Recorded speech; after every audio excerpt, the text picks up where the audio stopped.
នេះសម្រាប់បងប្អូនគាត់ពេលមកដល់ពលានហើយបើយើងជិះឡានក្រុងក្នុងនៅជាន់ទី3ជាន់លើជាន់យើង check in អញ្ចឹងណាចឹងយើងចុះពីឡានក្រុងឬក៏យើងជិះឡានមកដល់យើងដើរមកមើលអក្សរ X យើងមើលអក្សរ X មកយើងចូលមកឃើញមានភាគច្រើន Sky Anchor យើងខ្មែរច្រើនអញ្ចឹងណាអត់ភ័យដោយសារខ្មែរយើងជិះ Sky Anchor ច្រើនអត់ខើ100នាក់ឯងមួយថ្ងៃអញ្ចឹងសម្រាប់បងប្អូនគាត់មក check អាចដើរមកអក្សរ X ហ្នឹងមកដល់ឃើញបងប្អូនខ្មែរយើងនៅនឹងច្រើនអញ្ចឹងណាហើយ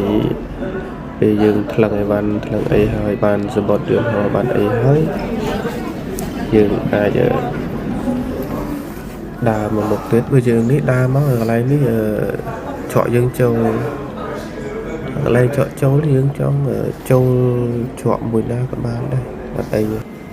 ឆក់ហ្នឹងសម្រាប់យើងនេះយើងចូលទៅ check អីវ៉ាន់ check អីតនៅក្នុងទៀតហើយឆក់ហ្នឹងយើងចូលមួយណាក៏បានហើយពេលយើងចូលក្នុងយើងទៅជិះរថភ្លើងជិះអីបន្តទៀតចឹងណាហើយចាំមានយូរដែរនៅក្នុងហ្នឹងតែម៉ោង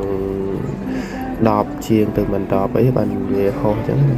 ចឹងបងប្អូនធ្វើការដូរលុយដូរអីអាចដូរទៅហូបអីខាងក្នុងក៏បានឬក៏យើងដូរលុយដូរឲ្យហើយទុកទៅខ្មែរចាយវាហើយក៏បានដែរនឹងឆក់ចូលយើងនោះចូលទៅក្នុងឆក់មួយណាក៏បានដែរនោះវាមានឆក់លេខ1លេខ2លេខ3នោះដល់ឆក់នេះឆក់លេខ4ទៅឆក់អក្សរ A ចឹងយើងអាចមកចូលប្លោះឆក់លេខ4ហ្នឹងក៏បានហើយយើង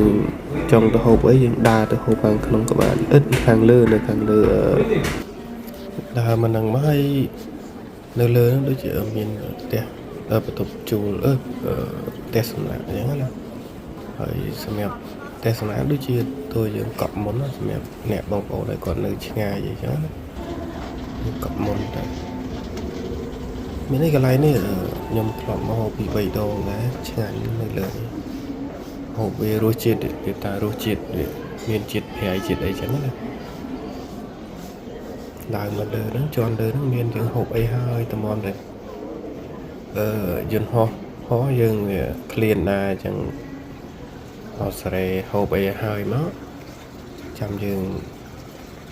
ចូលទៅ check in នៅក្នុងអង្គុយចាំយន្តហោះបណ្ដោយនៅលើនេះមហោបវាគឺជាធូរថ្លៃដែរដូចជាមួយចាន18000មួយចានហើយមួយចាន18000មិនតែច្រើនណា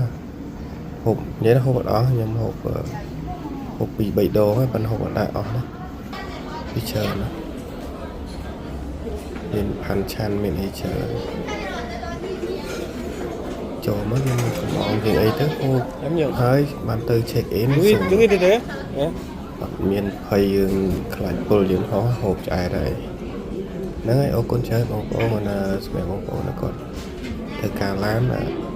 អាចតាក់ទងមកបានទៅណាទៅណីអីចឹងណាជូនមកពលានអីអរគុណច្រើន